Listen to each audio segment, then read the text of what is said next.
Also, the headmaster of Nkunya Ahinkro Basic School, Opontani Onewi, also expressed how impactful the laboratories will help the students in terms of learning.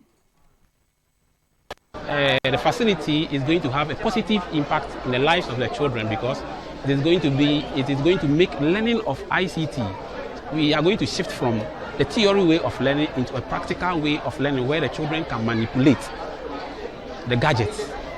And so it is going to be part of them, how they'll be doing or how they'll be using the machines to be used for it. And I think with the Asanka, which is also coming, all subject areas are loaded in the facility. And so not ICT alone, but it is going to have a positive impact in the whole subject areas they study.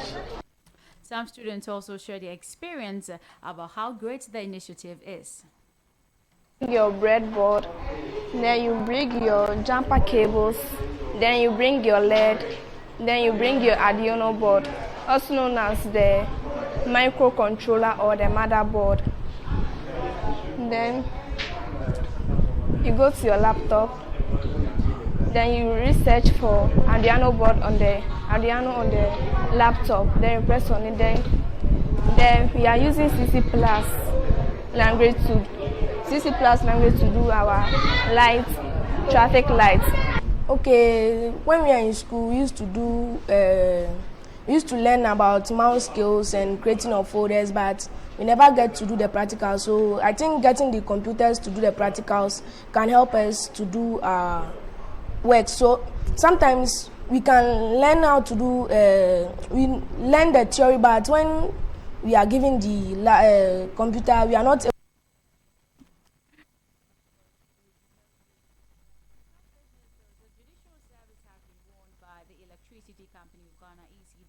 To settle its debt or face disconnection. The Judicial Service owns 762,319.35 in power cost, despite delivering the institution a demand notice. On Monday, April 11, 2022 at 12:40 p.m., the ECG disconnected the Judicial Service. ECG's National Disconnection Revenue Recovery Task Force is pursuing about 29 significantly indebted institutions to decrease their obligation. The University of Professional Studies, Accra UPSA, has had its electricity withdrawn and restored many times, over 1.6 million cedis debt. On the red list are the UNDP Communications Ministry, Entrance Pharmacy, Accra Sports Stadium, Iweco, and Internal Audit Agency. The power distributor may disconnect the Judicial Service facilities from the national grid by Friday if no payment pledge or effort is made. As of February 28, 2022, the Judicial Service has paid 450,592 cedis. The Energy Minister, Dr. Opoku Prempeh, is addressing the nation on the recent incident of power outages in parts of the country. Some citizens have raised questions as to whether Dumso is back following the intermittent power supply. The minister, in an interview, refutes such claims. Is that when it's even raining, the lights are on. Okay. So Dumso is not back. It's never going to be back. I see. GTR News. GTR We are News. not. So then there's a few bottlenecks here and there that you're trying to. Obviously, if I don't accept that, then I'm probably a biggest lie. Okay. Then we accept the fact that we need to still invest in our energy sector to be able to ensure that there's affordable, reliable electricity. Energy security is key. And one of them is electricity security or energy access. So government understands that it needs to put in an investment in the right places. Of course, governments have put in investments in the power generators. Government needs to put in the investors in the transmitters, Okay. and the local distribution companies for faults to be as minimal as possible, Right. To prevent the occurrence of what you tried to describe it and equate it to do.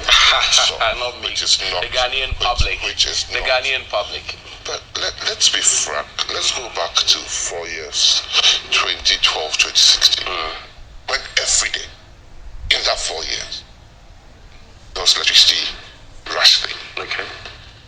All over the country. No part of the country was left unscathed. And tell me that this last year if we have seen that. The light lights keep going off sometimes. Once or twice. You have to.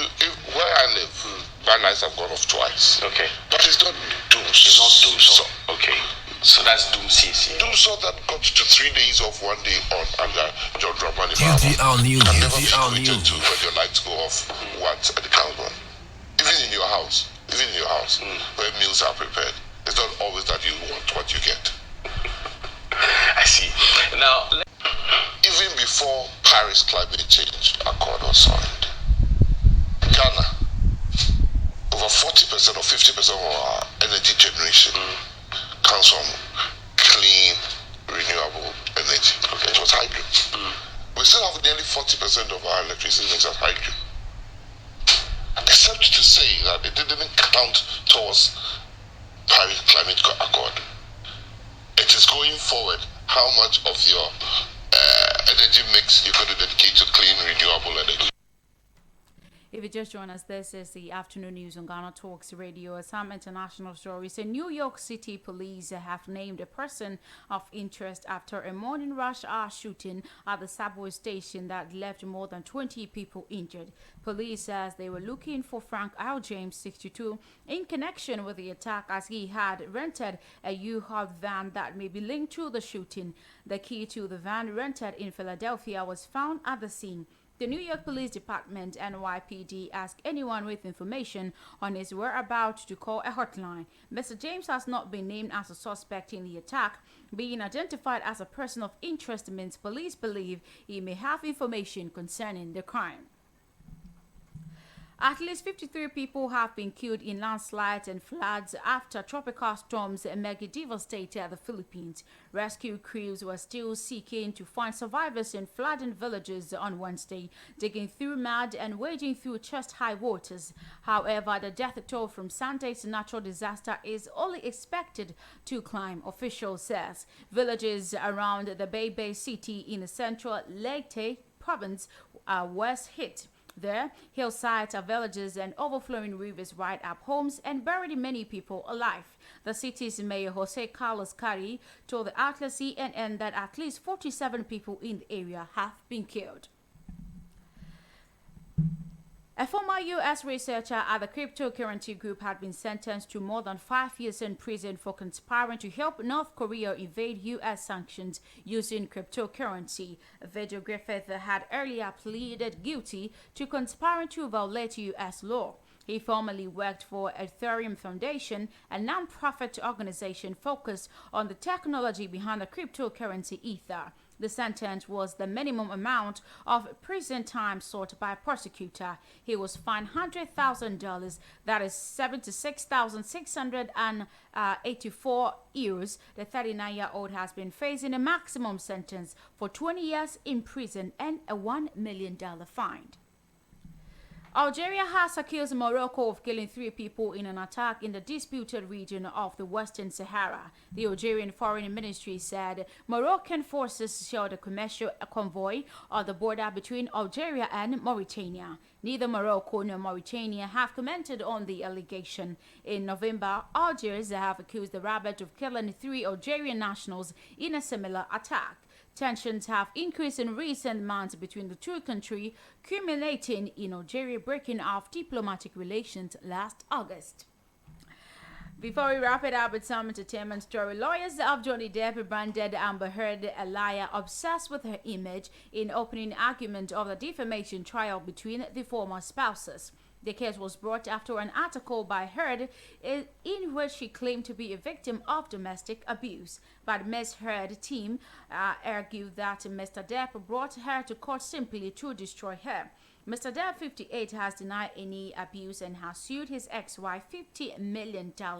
That is 38 million euros. Ms. Heard has in turn sued him with $100 million counterclaim. We hope to know where this particular trial will be ending, but this is where I also end the afternoon news on Ghana Talks Radio. You can log on to our website www.ghanatalksradio.com for more news updates. My name is Sandra Asante. Stay tuned for the sport tidbit. Enjoy your afternoon.